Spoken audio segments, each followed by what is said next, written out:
It's Grammy from Grammy and Grandpa Read, and today I have the Berenstain Bears Thanksgiving by Stan and Jan Berenstain.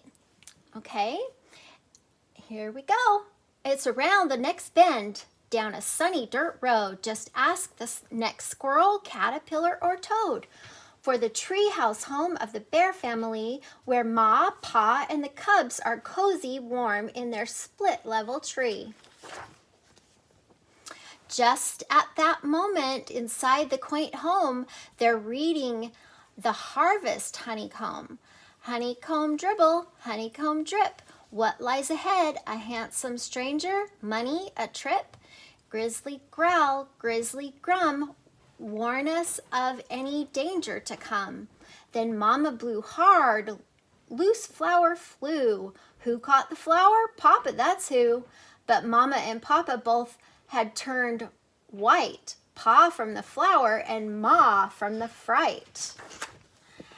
The sign in the pan stuck to the honey was no handsome stranger, no trip, no money, but a bone-chilling warning of danger ahead, the frightening footprint of a great giant's tread. What do you think that means? Big Paw breathed, Mama. Good grief, and alas, the Thanksgiving legend is coming to pass. Legend, asked Sister? What legend is that? It says when the bears of bear country grow greedy and fat and fail to share nature's bounty, that a monster of monsters, Big Paw, will come and gobble up bear country by country. Nonsense, mocked Papa. Nonsense and stuff. Nonsensical piffle, pure bear country guff.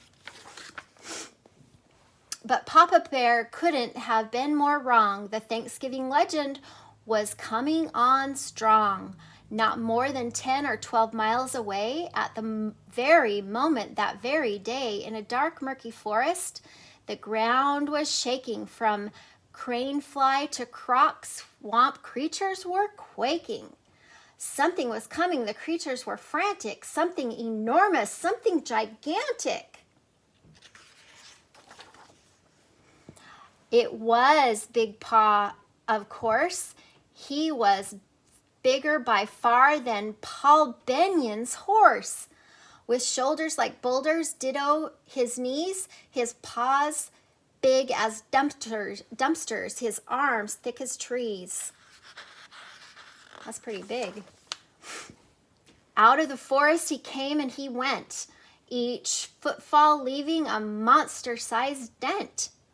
But Papa just scoffed and puffed out his chest. Just forget about monsters and all of the rest. Because, my dears, I beg to suggest, when it comes to holidays, your Papa knows best. I'm a bear for holidays. I like 'em all, whether in winter, spring, summer, or fall. That sounds like Grandpa. He likes the holidays,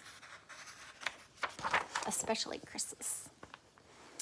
And our Pa was perfect holiday habit. On Easter, I was always making way for rabbits, and say a small poem for spring and rebirth. On Earth Day, of course, I cherish the earth. On Christmas Day, I think of others, fathers, mothers, sisters, and brothers. On Arbor Day, I talk to the trees. Hello, tree. But Thanksgiving's the best holiday, if you please. The one that's for me is really the winner. Why? Thanksgiving dinner. That's how Grammy feels too. I like Thanksgiving the best. Don't tell anybody. Yes, it was almost time for Bears Thanksgiving, the day they gave thanks for their standard of living. And what a standard it was. From hollow to hill, from Genlock to glade, the bears of bear country had it made. Except for the legend that said if the bears of bear country got selfish and greedy and insufficiently kind to the needy, giving them more than a tail or a wing, then Big Paw would come and do his thing.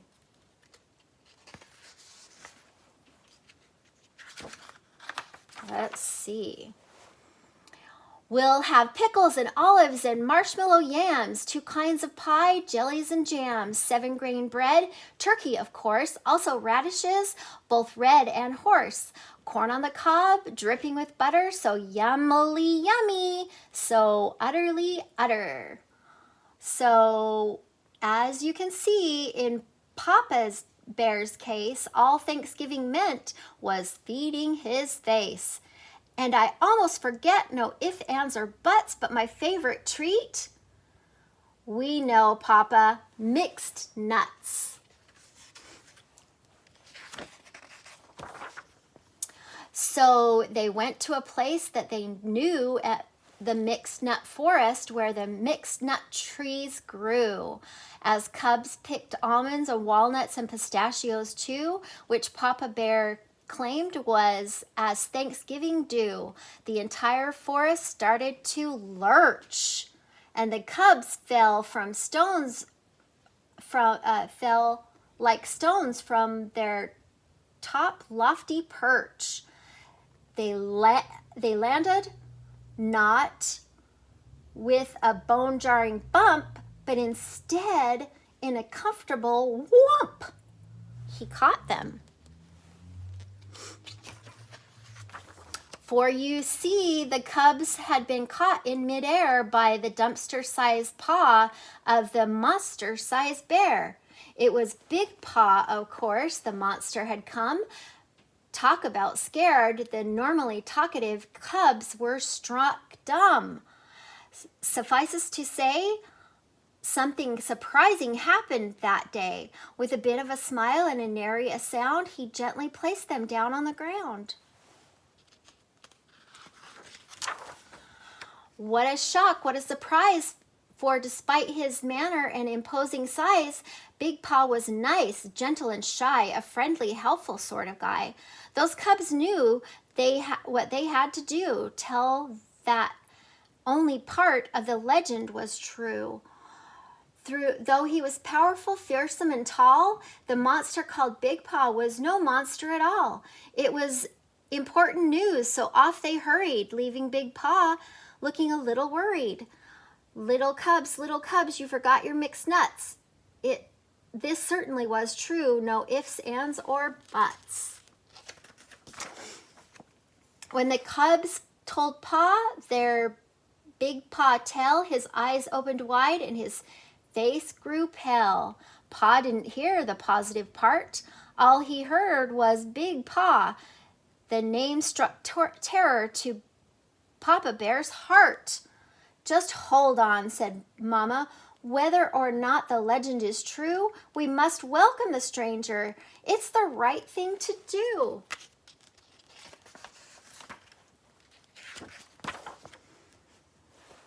But ignoring the news that Big Paw was nice, paying no heed to Mama's advice, Papa Bear called up the Bear National Guard. They would deal with the stranger. They would deal with him hard. Meanwhile, Big Paw was climbed to the high mountain ledge. He stretched and yawned as he looked over the edge. Yawn and roar as Big Paw's yawn rolled into the valley through the mountain pass known as Echo Valley.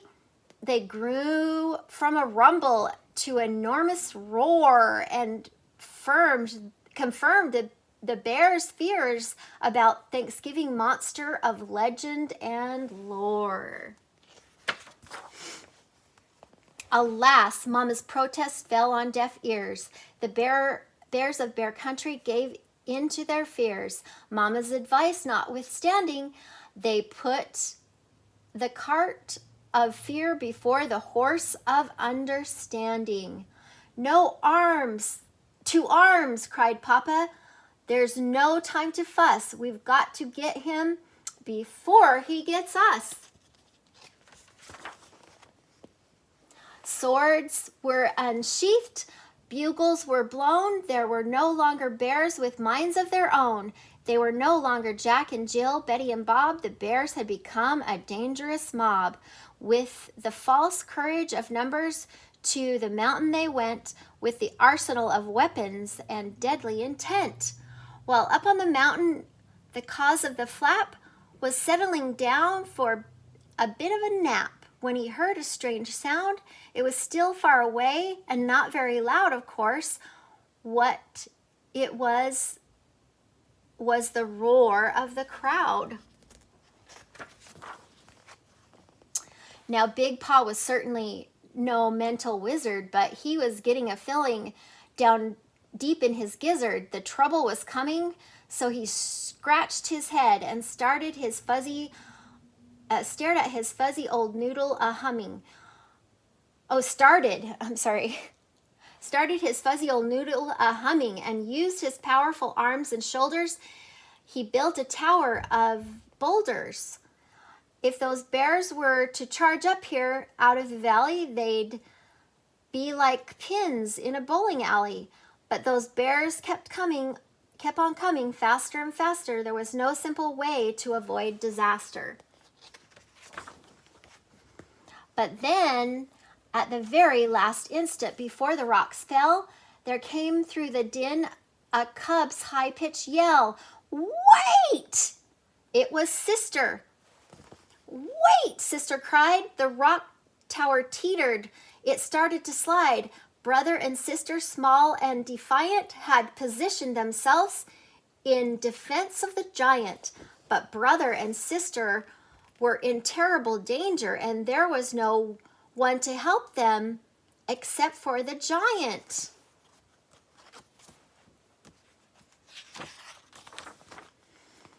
With the bears looking on in amazement and shock, Big Paw held back the tower of rock, and with the great strength of a mighty right arm, he protected small brother and sister from harm. Big Paw's our friend. He's very nice. He saved us once, and now he's rescued us twice. Weapons and hat filled the air, plus thankful shouts from every bear. There was a joy in the valley that on that fateful day. The bears welcomed the stranger. Yes, they had a debt to repay.